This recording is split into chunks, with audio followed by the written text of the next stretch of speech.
Botak, kau dengar baik-baik saya berbicara ini. Kau pasang kopu daun telinga lebar-lebar. Dan saya akan ceritakan dari awal sampai akhir Bapak Jokowi di tanah Papua.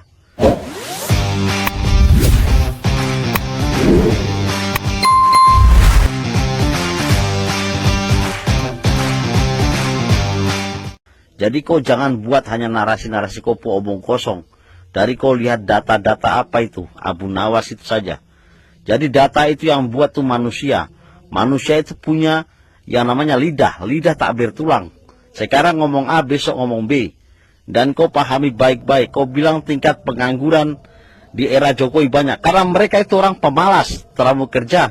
Coba mereka datang ke Papua. Pasti pekerjaan banyak. Yang ketiga, saya katakan lagi.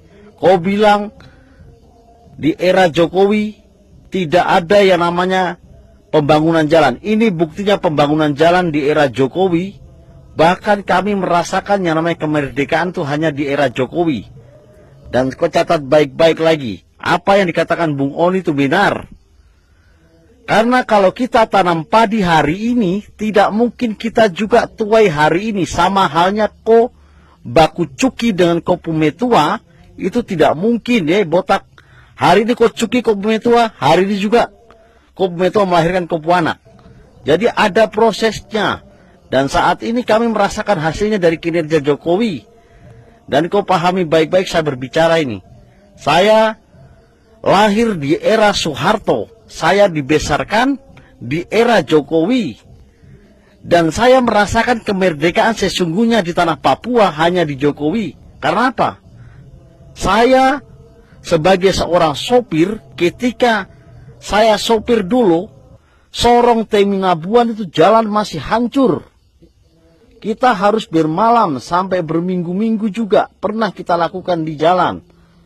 Dan 2013 itu pun jalan di Kalitaputar itu putus jembatannya. Kau dengar baik-baik. Itu kita harus berhari-hari.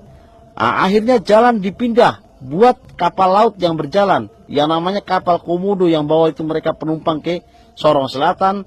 Dari Sorong Selatan kembali ke Sorong Kota. Jadi buat kau hanya cuma tahu fakta, data, itu tidak ada namanya dalam sejarah. Yang ada di situ hanya banyak kebohongan. Jadi kalau kau mau tahu data yang pasif, kau datang sendiri, kau turun tangan, baru itu nyata.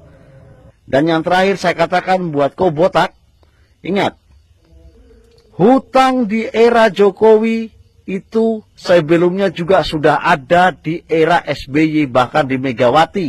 Tapi mereka mana?